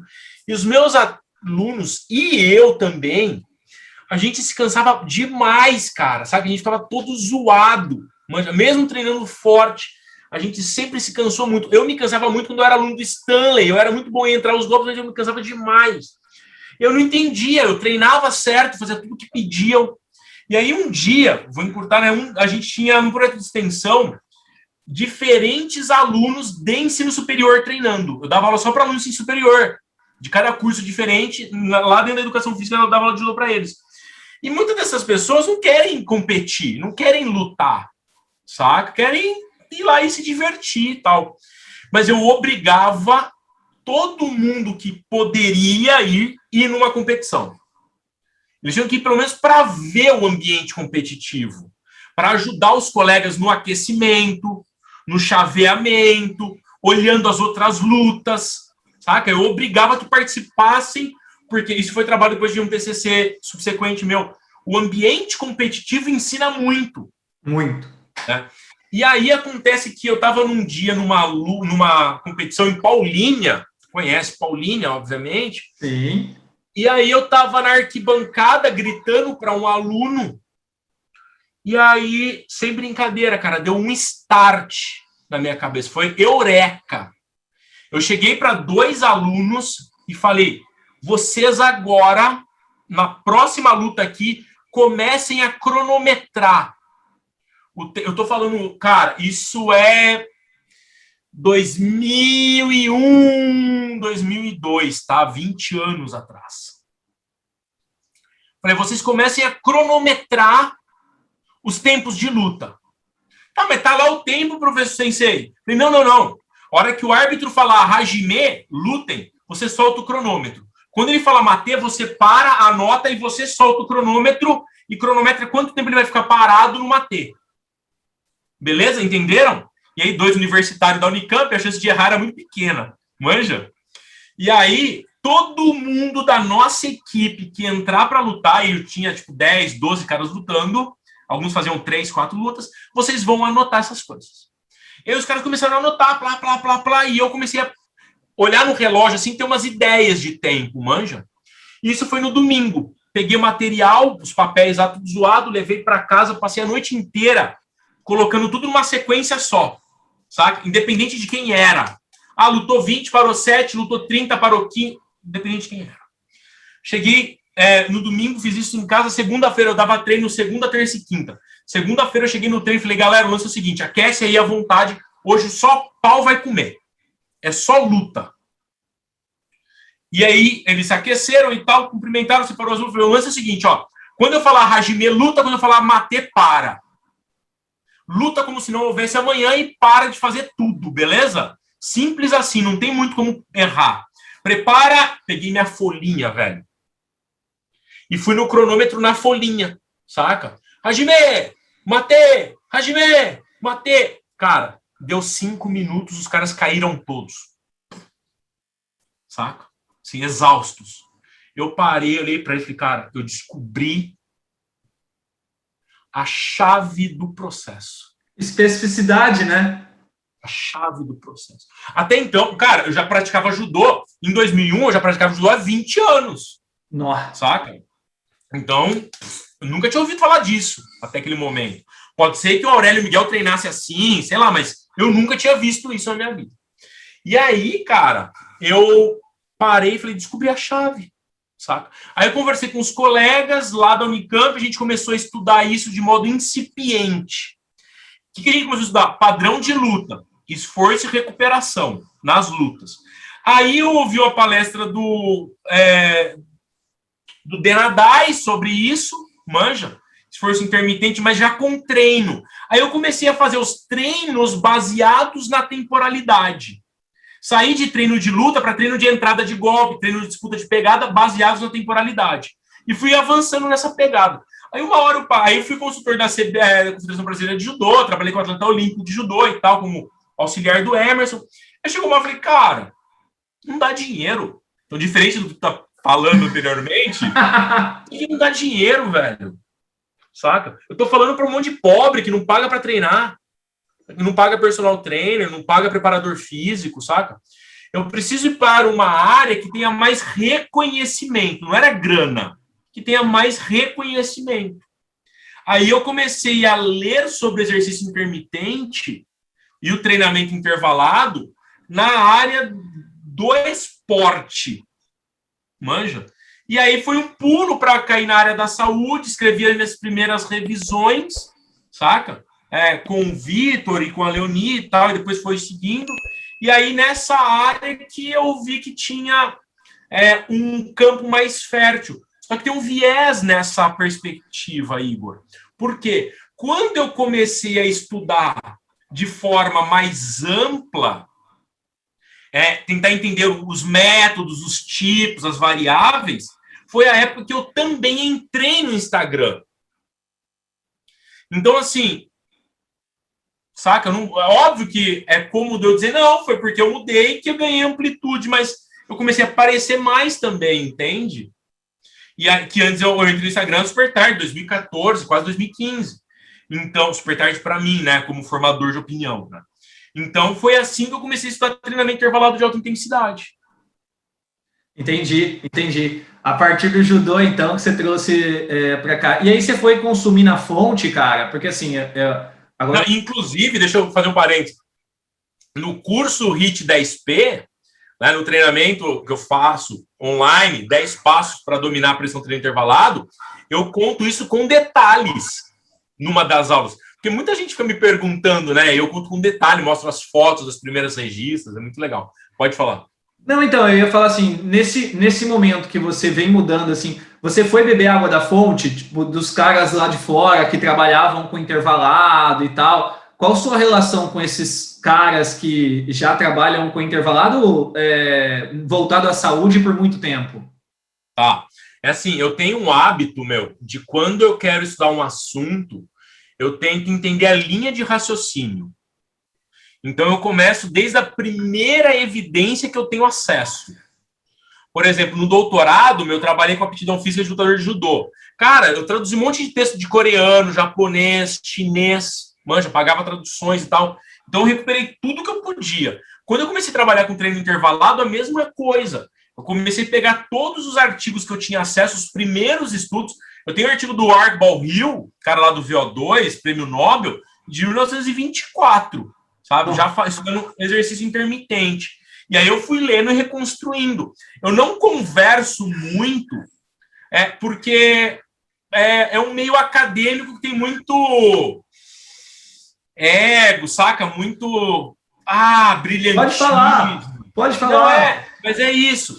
E aí eu prefiro, assim, fazer o meu, conversar com as pessoas que estão inclinadas a me ouvir e oferecer o melhor serviço, o melhor produto para quem tem sensibilidade a isso, entende? Mas eu leio com outros caras, estudo com outros caras, publico com outros caras também, mas eu prefiro desenvolver as minhas reflexões, né, e a partir dos estudos que eu leio, entender os gaps, entender as lacunas. Cara, eu não vejo a hora que pare essa pandemia para eu cair de novo no laboratório, que surgiram várias questões de pesquisa para mim nesse período. Quer ver, ó? Aqui é a minha listinha de to-do.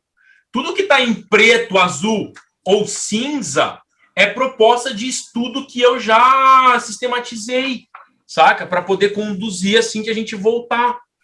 Então, eu vivo muito intensamente a área, saca? Minha vida gira em torno da área, cara.